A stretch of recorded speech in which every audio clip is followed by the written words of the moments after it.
নমস্কার বন্ধুরা, বাংলার ইনভেস্টর ইউটিউব চ্যানেলে আপনাদের সবাইকে স্বাগত জানাই। তো আজকের মার্কেটের আপডেট নিয়ে এই যে ভিডিওটা সেটা কভার করব। আজকের দিনে দেখতে পাচ্ছেন এই যে নিফটি এখানে একটা ভালো তেজি দেখতে পাওয়া গেছে এবং পজিটিভ ব্যাপার এটাই যে নিফটি আজকের দিনে 24,000 এই লেভেলের উপরে উঠেছে এবং সেই লেভেলের উপরেই ক্লোজিং দিয়েছে। আজকের হাই কত ছিল দেখতে পাচ্ছেন এই 24,049.90। তো গত দুদিন ধরেই বলছিলাম এই যে নিফটিতে প্রেসার দেখতে পাচ্ছেন সেটা মূলত এই মান্থলি এক্সপায়ারির কারণে ছিল এবং মান্থলি এক্সপায়ারি এটা মিটে গেছে। নতুন যে সেশন সেটা শুরু হয়েছে এবং সেখানে নিফটিতে ভালো তেজি আমরা দেখতে পেলাম। তবে এখন এই মার্কেটে এফআইআই দের যে সেলিং সেটা লাগাতার চলছে। গতকালও এফআইআই প্রায় 2,500 কোটির কাছাকাছি শেয়ার বিক্রি করেছে। তো এইখান থেকে যদি এফআইআইরা মার্কেটে ফিরে আসে তাহলে মার্কেট আরো উপরে উঠতে পারে। এরপরে বিভিন্ন ইন্ডাইসেস গুলো দেখে নেবো। নিফটি এটা 0.59% বেড়েছে। নেক্সট 50 0.66% বাড়া। নিফটি ব্যাংক বেড়েছে 0.85%। Financial service 0.92% up. Mid cap select বেড়েছে 0.1%। তারপরে নিফটি 100, 200, 500 সবই দেখতে পাচ্ছেন প্রায় 0.5%-এর উপরে তেজি দেখিয়েছে। মিড ক্যাপ 50, মিড ক্যাপ 100 এগুলোতেও ভালোই তেজি ছিল এবং এই স্মল ক্যাপ এখানেও তেজি। স্মল ক্যাপ 100 বেড়েছে 0.36% এবং এই স্মল ক্যাপ 50 টা 0.23% বেড়েছে। দেখতে পাচ্ছেন সমস্ত যে বড় বড় ইন্ডাইসেস গুলো যেগুলো নিয়মিত কভার করা হয় সবগুলোতেই আজকে ভালো তেজি ছিল এবং গতকালও যে মার্কেট পড়েছিল সেরকমটা নয়। গতকাল আমাদের মার্কেট ব্রেথ ভালো ছিল, অন্যান্য যে ইন্ডেক্স গুলো মিড ক্যাপ স্মল ক্যাপ এগুলো ভালো ছিল, শুধুমাত্র লার্জ ক্যাপ ইন্ডেক্স গুলো পড়েছিল এক্সপায়ারির কারণে। এবং আজকে মোটামুটি দেখতে পাচ্ছেন এই ব্রডার মার্কেটের যে পরিস্থিতি সেটা ভালো। গতকালও এটা ভালো ছিল। আজকেই এনএসসিতে 3,425 খানা স্টক ট্রেড হয়েছে। তাদের মধ্যে পড়া শেয়ারের সংখ্যা 1472 খানা এবং বাড়া শেয়ারের সংখ্যা কতগুলো রয়েছে 1848 খানা। আর এরপরে সেক্টর স্পেসিফিক দেখে নেবো। আজকেই নিফটি অটো ভালো পারফর্ম করেছে, 1.15% বেড়েছে। আজকেই অটো সেক্টরের সেলসের যে ডেটা সেগুলো মোটামুটি সামনে এসেছে। ফাইন্যান্সিয়াল সার্ভিস এটা 0.1% আপ। এফএমসিজি দেখুন 2%-এর কাছাকাছি তেজি দেখিয়েছে। তো অনেকদিন পর এফএমসিজি এখানে একটা দারুণ র্যালি এলো। তেমনই নিফটি আইটি এখানে লাগাতার পতন দেখতেই পাওয়া যাচ্ছে। গতকালও বাজারে নিফটি আইটি ক্র্যাশ দেখিয়েছিল, আজকেও দেখতে পাচ্ছেন আইটি এই 2%-এর উপরে পড়েছে। মিডিয়া 2%-এর কিছুটা উপরে বাড়া। Metal 1% down. ফার্মা 0.57% পড়া। পিএসইউ ব্যাংক 1% বেড়েছে। প্রাইভেট ব্যাংক 0.89% আপ এবং এই নিফটি রিয়ালটি এটা আজকে টপ পারফর্ম করেছে। নিফটি রিয়ালটি 3.58% বাড়া। এই নিফটি আইটি কথা বলছিলাম, দেখতে পাচ্ছেন এই আইটি সেক্টরের মধ্যে এই যে নিফটি আইটিতে যে 10খানা কোম্পানি রয়েছে মাত্র 2খানা কোম্পানি পজিটিভে বন্ধ হয়েছে এবং 8টা কোম্পানি লাল নিশানে বন্ধ হয়েছে এবং যেগুলো পড়েছে হেভি ক্র্যাশ দেখিয়েছে।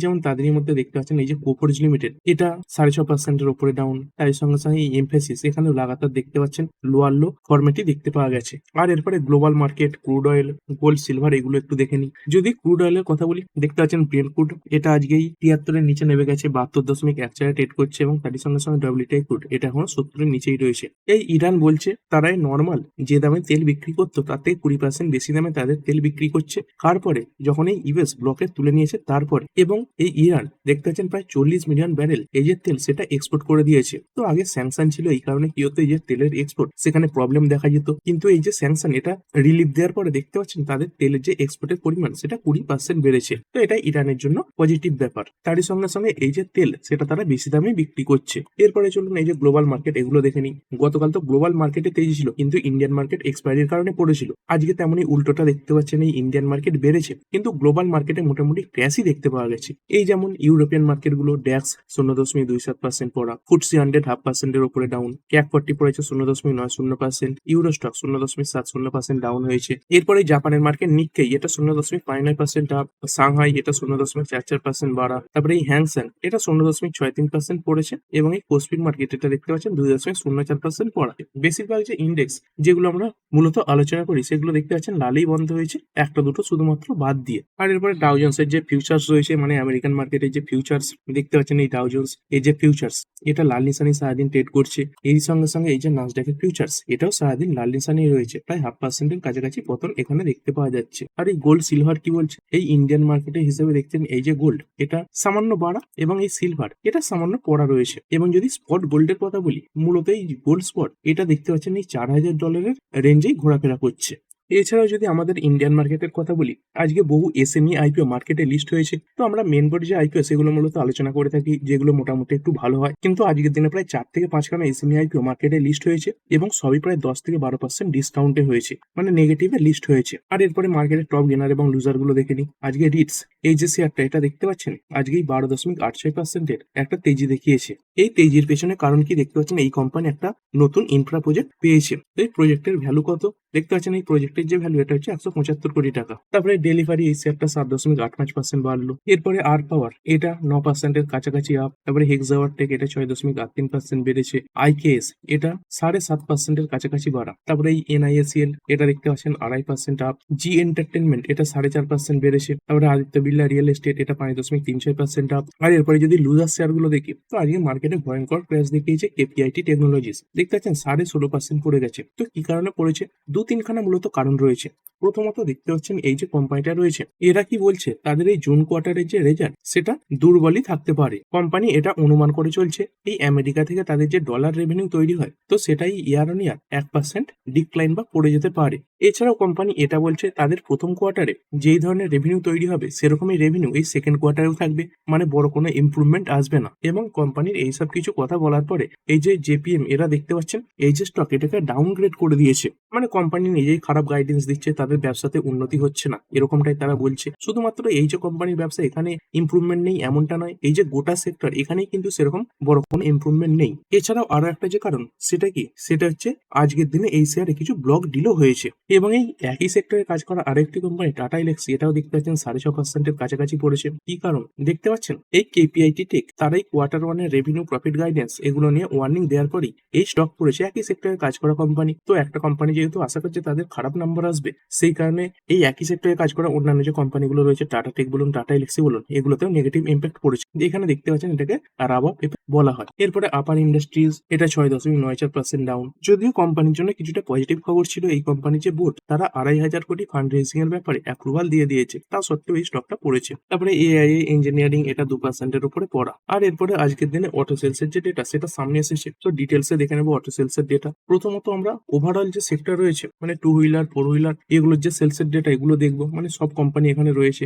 এইখানে দেখতে পাচ্ছেন এই 2 হুইলার সেগমেন্টে এই মে 2024 মানে আগের মাসের গাড়ি বিক্রি কত ছিল, এই 18,44,947। তো সেটা বেড়ে হয়েছে প্রায় 19,25,000। তো এখানে প্রায় 4.5%-এর কাছাকাছি বিক্রি বেড়েছে। প্যাসেঞ্জার ভেহিকেলস এই 4 হুইলার দেখতে পাচ্ছেন এই 4,02,591 ছিল, সেটা বেড়ে হয়েছে 4,20,500 প্রায়, এটা 4.5%-এর কাছাকাছি বাড়া। এবং যদি 3 হুইলারের কথা বলি 1,11,526 থেকে গাড়ির বিক্রি বেড়ে হয়েছে প্রায় 1,14,300, এখানে 2.5%-এর কাছাকাছি জাম্প দেখতে পাওয়া গেছে। এরপরে ইভি ভেহিকেল সেগমেন্টে এই যে ইলেকট্রিক 4 হুইলার এখানে দেখতে পাচ্ছেন এই গাড়ির বিক্রি প্রায় 11.5%-এর উপরে বেড়েছে। 27,977 থেকে বেড়েছে 31,253। ইলেকট্রিক 2 হুইলার্স এখানে বিক্রি বেড়েছে 1,72,400 থেকে বেড়ে 1,81,140 হয়েছে, 5%-এর উপরে বাড়া। ইলেকট্রিক 3 হুইলার প্রায় 71,500 গাড়ি বিক্রি হয়েছিল, সেটা বেড়ে হয়েছে 75,000, এখানে 5%-এর কাছাকাছি জাম্প দেখা গেছে। এরপরে কোম্পানি ওয়াইজ দেখে নেবো, এই যদি 4 হুইলারের কথা বলি এই মারুতি সুজুকি এদের যে বিক্রি সেটা কমেছে। 1,90,337 গাড়ি এর আগে বিক্রি হয়েছিল, সেটা থেকে কমেছে 1,50,150,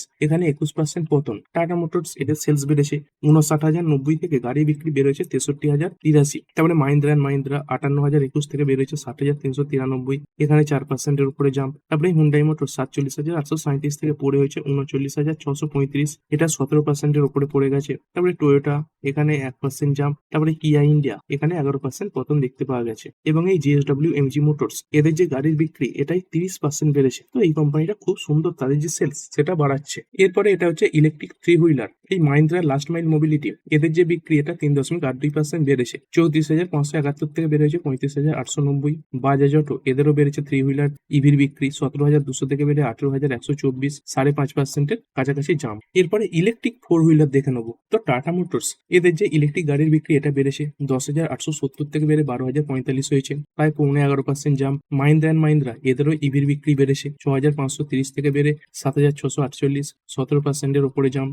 জেএসডব্লিউ মোটরস 4,985 থেকে বেড়ে হয়েছে 5,789, 16%-এর উপরে জাম্প। মারুতি সুজুকি 1591 থেকে বেড়ে হয়েছে 1,896, এটা 20% বেড়েছে। এবং ভিনফাস্ট এদের বিক্রি 1,238 থেকে বেড়েছে 1,394, এখানে 12.5%-এর উপরে জাম্প দেখতে পাওয়া গেছে। তারপর হচ্ছে ইলেকট্রিক 2 হুইলার মানে ইলেকট্রিক যে বাইক রয়েছে স্কুটি রয়েছে সেগুলোর বিক্রি, এই টিভিএস মোটরস এদের যে বিক্রি এটা 3% বেড়েছে 3.49%। কত গাড়ি বিক্রি করেছে 44,467। তারপরে বাজাজ অটো এদের বিক্রি বেড়েছে 6.5%, 40,576। অ্যাথার এনার্জি এদের বিক্রি বেড়েছে 13.5%, 5%, 29,422। তারপরে হিরো মোটোকর্প, এদের গাড়ি বিক্রি বেড়েছে 12.84%, 20,198টা গাড়ি বিক্রি করেছে। তবে এই ওলা ইলেকট্রিক এদের যে সেল সেটা আবার পড়ে গেছে। ওলা ইলেকট্রিক দেখতে পাচ্ছেন আগে 16,850 খানা গাড়ি বিক্রি করেছিল, তো সেই বিক্রি কমে হয়েছে 15,096। এখানে 10% ডাউনফল দেখতে পাওয়া গেল। এবং দেখতে পাচ্ছেন প্যাটার্ন কেমন রয়েছে। টিভিএস মোটরস এরা 1 নম্বরে রয়েছে, তারপরে বাজাজ অটো 2 নম্বরে, এথর এনার্জি 3 নম্বরে রয়েছে, হিরো মোটোকর্প এরা 4 নম্বরে রয়েছে এবং ওলা ইলেকট্রিক এরা 5 নম্বরেই রয়েছে।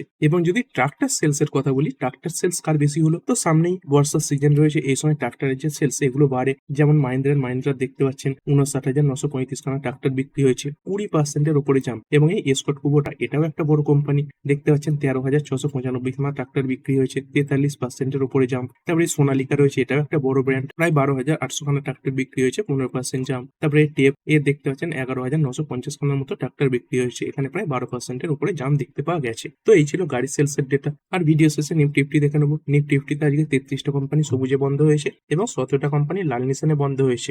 আর এদের মধ্যে কোনগুলো সব থেকে ভালো এবং খারাপ পারফর্ম করলো, এখানে দেখতে পাচ্ছেন ইটার্নাল এটা আজ টপ গেনার নিফটির মধ্যে, 5.5% উপরে বাড়া। Adani enterprises 3.5% up. তো এই আদানি গ্রুপের কোম্পানিগুলো লাগাতার র্যালিতেই কিন্তু রয়েছে। তারপরে নেসলে ইন্ডিয়া এটা 3.40% আপ, এশিয়ান পেন্টস বেড়েছে 3% এবং এই হিন্দুস্তান ইউনিলিভার এটাও 3% এর কাছাকাছি বাড়া। এরপরে যদি পড়া শেয়ার গুলো দেখি, HCL Tech 3.40% down, Tech Mahindra পড়েছে 3.18%, টিসিএস প্রায় 2.5% ডাউন, হিন্ডালকো এটা 1.80% পড়া এবং টাটা স্টিল পড়েছে 1.63%। তো ঠিক আছে বন্ধুরা, এই ভিডিওটা এখানেই শেষ করছি। তো ঠিক আছে বন্ধুরা, আশা করছি ভিডিওটা আপনাদের ভালো লেগেছে। আপনি চাইলে এটাকে লাইক এবং শেয়ার করতে পারেন। আর শেয়ার মার্কেট সংক্রান্ত ডেইলি নিউজ আপডেট পেতে চ্যানেলটা সাবস্ক্রাইব করে রাখবেন এবং পাশে থাকা বেল আইকনটি টিপে অল অবশ্যই সিলেক্ট করে রাখবেন, যাতে পরবর্তী ভিডিওর নোটিফিকেশন আপনার কাছে সময় মতো পৌঁছে যায়। আর হ্যাঁ, ভিডিওটি শুধুমাত্র ইনফরমেশন এবং এডুকেশনাল পারপাসের জন্য বানানো হয়েছে। আমি সেবি রেজিস্টার্ড নই, তাই কোনো প্রকার শেয়ারে কোনো প্রকার বাই, সেল, হোল্ড বা অ্যাভারেজ করার কোনো সিদ্ধান্ত নেওয়ার আগে আপনার যে ফাইন্যান্সিয়াল অ্যাডভাইজার আছে তার সঙ্গে অবশ্যই আলোচনা করবেন। দেখা হচ্ছে পরের ভিডিওতে। ধন্যবাদ।